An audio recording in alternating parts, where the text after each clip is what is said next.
कर्नाटका के जंगलों में बसा एक आदिवासी गांव जिसका नाम है कांतारा। कांतारा में रहने वाले आदिवासी प्रकृति को अपनी देवी समझकर पूजते थे। इस गांव की एक स्थानीय परंपरा है जिसमें ये साल में एक बार भूताकोला का आयोजन करके पुरांजलि देव को प्रसन्न करते हैं। गांव के लोगों का मानना है कि जब भी गांव पर कोई संकट आता है तो पुरांजलि देव उन्हें चेतावनी देकर उनकी रक्षा करते हैं। 12 साल का वीर कांतारा के जंगलों से वापस अपने गांव लौट रहा था कि एक सुनहरा सियार झाड़ियों के पीछे से हवा की रफ्तार में उसके सामने से निकल जाता है। भूरे आंखों वाला सुनहरा सियार, इसे देखना तो अशुभ माना जाता है। तभी वीर की नजर कबीले के नायक बिल्ला के परिवार पर पड़ती है जो अपना सामान बांधे कांतारा से कहीं जा रहा था। नायक चाचा, कहाँ जा रहे हैं आप? पिताजी के बाद अब जंगल की सुरक्षा की जिम्मेदारी आपकी है ना? जिम्मेदारी थी बेटा, पर अब हमारी जान पर ही बनाई है। कांतारा की रक्षा जिनके हाथों में थी, उन्हीं के प्रकोप ने इन जंगलों को, यहाँ रहने वाले लोगों को खतरे में डाल दिया है। आए दिन कुछ न कुछ घटनाएं हो रही हैं यहाँ। ऐसा रहते मैं अपने परिवार की जान खतरे में नहीं डाल सकती। और तुम सुधीर, तुम तो कहते थे कि तुम मेरा साथ कभी नहीं छोड़ोगे। तुम्हें भी कांतारा को छोड़कर चले जाना चाहिए वीर। तुम्हारे पिता तो मुखिया थे ना, जब वो ही नहीं बचे तो बाकी लोगों का क्या होगा? वीर अपने आसपास गांव को खाली होता देख रहा था और इसी बीच 1 महीने पहले गुजरे अपने पिता की मौत का रहस्य फिर उसके दिमाग में कौंधने लगा। वीर अपने घर पर पहुंचते ही उसने अपनी माँ से कहा, माँ, तुमने तो कहा था कि पिताजी की मौत सर पर लकड़ी का गट्ठर गिरने से हुई थी, पर वो सुधीर तो कुछ और ही बता रहा था। सुलोचना रोते हुए वीर को गले लगा लेती है। मैं क्या बताती तुझे, तेरे बाबा ने पूरे गांव की सुरक्षा की कसम खाई थी और उसी कसम ने उनकी जान ले ली। माँ की बात सुनने के बाद अब वीर की उत्सुकता और भी ज्यादा बढ़ गई थी। माँ, बताओ ना, ये सब क्या है और कैसे शुरू हुआ? क्यों पूरा गांव खाली हो रहा है? सब कहाँ चले गए?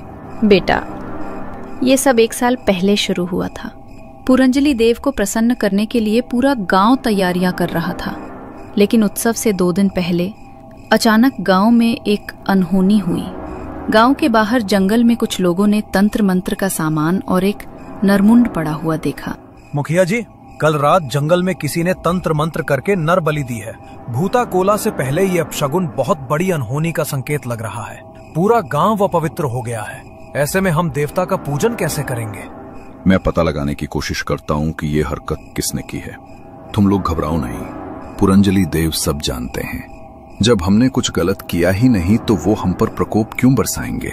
2 दिन बाद पूरा गांव भूताकोला के लिए मचान पर जमा हुआ था। ढोल नगाड़े बज रहे थे और गांव के ही 2 नृतक झूमकर नृत्य कर रहे थे।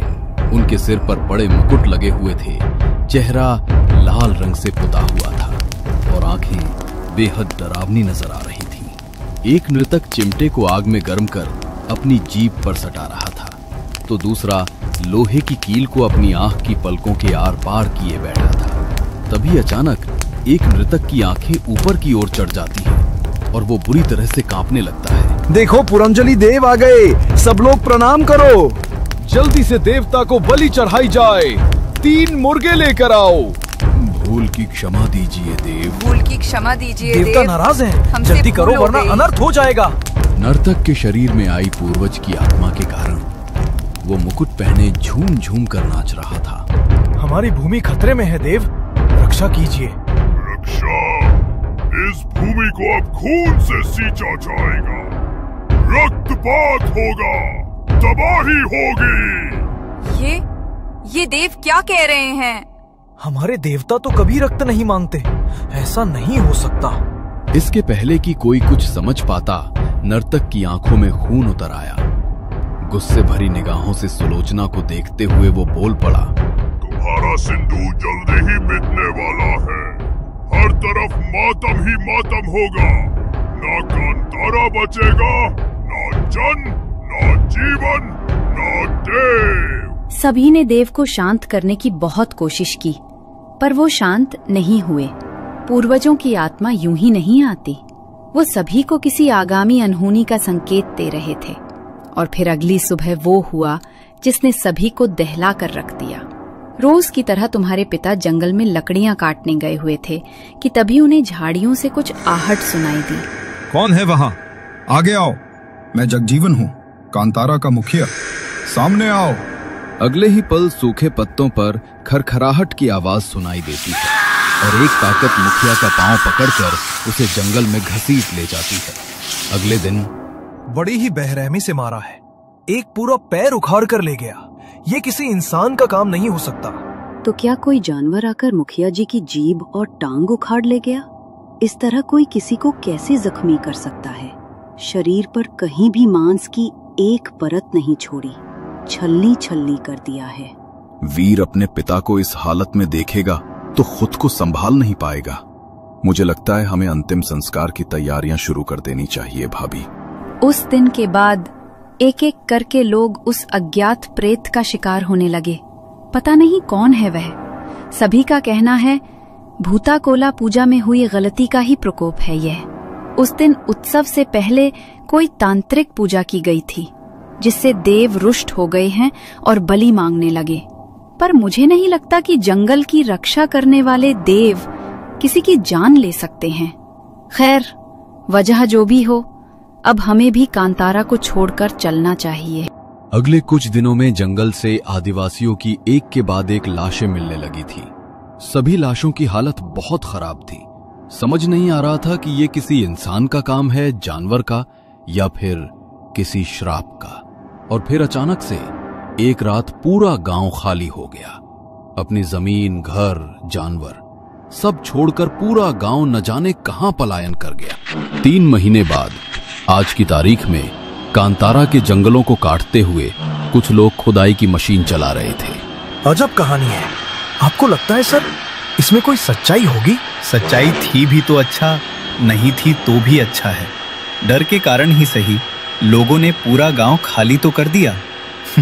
पानी के भाव सोना मिल गया हमें। अब इस जंगल के नीचे छिपा खनिज हमारा होगा। लोगों ने गांव को खाली नहीं किया साहब, सभी लोग मारे गए। आसपास के गांव वाले कहते हैं कोई नहीं बचा। देवता का प्रकोप जब आता है तो हरा भरा पेड़ सूख जाता है, फिर इस गांव में कोई कैसे बचता? जो भी है, ये कहानियां हैं तो थोड़ी अजीब ही। आज के जमाने में ये सब सच हो सकता है, मुझे यकीन नहीं है। बात करने के पैसे नहीं मिलते तुम लोगों को, चलो अपना अपना काम करो। ये कहानी नहीं, सच है साहब। ये कोई आम जंगल नहीं है, इसकी रक्षा देवता करते हैं। अच्छा, देवता रक्षा करते हैं तो अब कहाँ है वो देवी देवता? हमारा तो कोई कुछ नहीं बिगाड़ रहा। ये कैसा देवता है जो उसे मानने वालों को ही खत्म कर दे? खैर, हमें तो मिनरल से मतलब है। करोड़ों की कमाई होगी। उन करोड़ों में 50 लाख उस बिचौलिए के होंगे, चूंकि आखिर मेहनत उसकी ही है। रात के 12 बजे खुदाई का काम रोककर मजदूरों के साथ कॉन्ट्रैक्टर वर्मा अपने तंबू में सोने चला जाता है। कहाँ जा रहा है? इस जंगल की सीमा में अंदर आना आसान है, लेकिन बाहर जाना बहुत मुश्किल।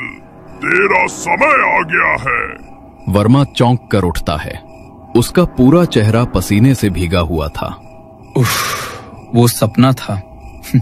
इन गवारों की बातें सुनकर मैं भी जाने क्या क्या सोचने लगा। तभी कॉन्ट्रैक्टर वर्मा को तंबू के बाहर एक परछाई सी दिखती है। वो बाहर जाता है तो देखता है कि एक औरत खुदाई मशीन चला रही है और एक आदमी अपने सर पर मिट्टी ढोता हुआ यहाँ से वहां जा रहा है। कौन हो तुम? सुलोचना। सुलोचना नाम है मेरा। बिना जीभ वाली उस औरत को बोलते हुए देखकर वर्मा के हाथ पैर कांपने लगते हैं। उस औरत का एक पैर नहीं था और उसके सिर से लगातार खून टपक रहा था। ये देखकर वर्मा अपनी जान बचाने के लिए बाकी मजदूरों को जगाने भागता है। मालिक, मालिक यहाँ कुछ है मालिक। मेरे तंबू में एक बच्चा है, उसके मुंह से खून रिस रहा है। उसने मेरे सामने अपनी जीभ काट ली है। मैं अब यहाँ नहीं रुकूंगा। मैंने भी पेड़ के ऊपर काले कपड़ों में औरतों को बैठे देखा है, जिनके हाथ पैर कटे हुए थे और मुंह से खून बह रहा था। ये जंगल शापित है। ये क्या बकवास कर रहे हो? ठीक है, फिर छोड़ दो काम और चले जाओ। जहां जाना है यहाँ पास के गांव में कई मजदूर मिल जाएंगे मुझे, जो तुमसे आधे पैसे में काम करने को तैयार हो जाएंगे। ठेकेदार वर्मा की बात सुनकर सभी मजदूर कुछ सोचकर काम फिर से शुरू कर देते हैं।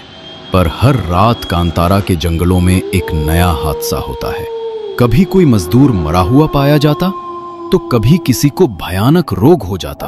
कोई देखने की शक्ति खो देता, तो किसी का मानसिक संतुलन बिगड़ जाता। शापित है ये जंगल। जो कहानियां सुनी थी वो झूठ नहीं थी। पूरे कांतारा को खा गया ये जंगल। और अब हमारी बारी है। काम नहीं करेंगे तो भूख से मरेंगे, और काम करेंगे तो ये जंगल हमें खा जाएगा। दासमी आ रही है ना, हम सबको एक बार भूता कोला करना चाहिए। वो इस जंगल का देव है। शायद अगर हम माफी मांगे देव से, सब ठीक हो जाएगा।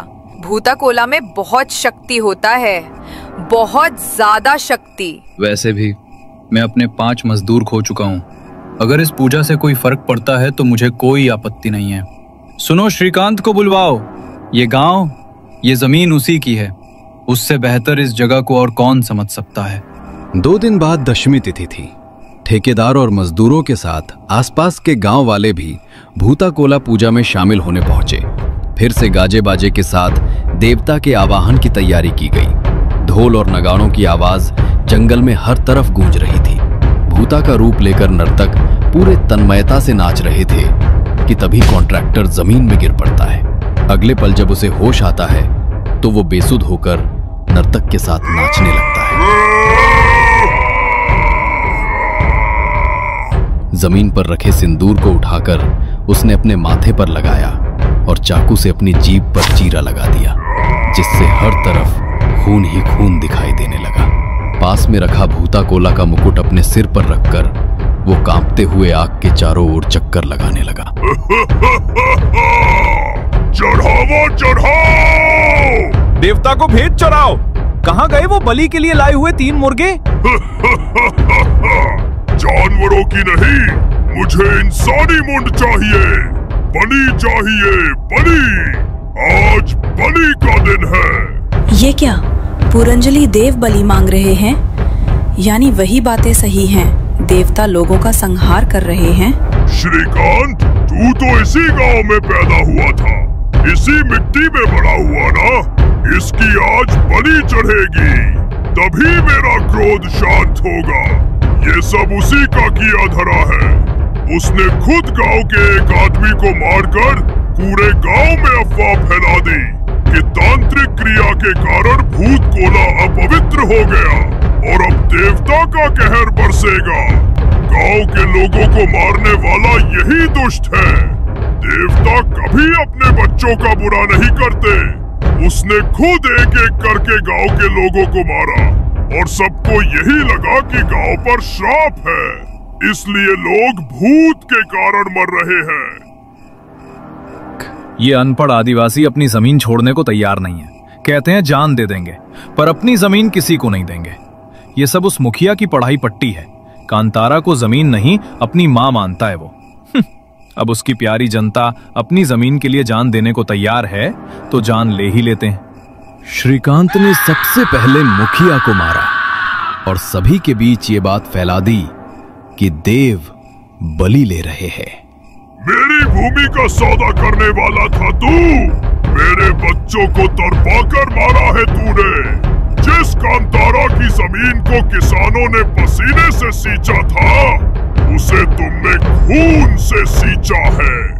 अब मेरा क्रोध तेरी बलि से ही शांत होगा।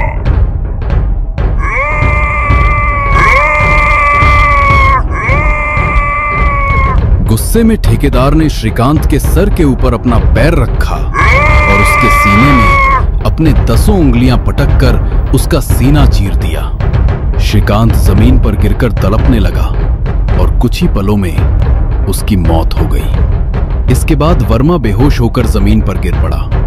कुछ देर बाद जब उसे होश आया तो वो श्रीकांत को वहीं मरा हुआ देखकर सहम गया। ये श्रीकांत मर कैसे गया? ये सब क्या हो रहा है मेरे साथ? ये मैंने क्या कर दिया? सच्चाई जानने के बाद वर्मा खुदाई रोककर अपनी जान बचाकर वापस लौट गया।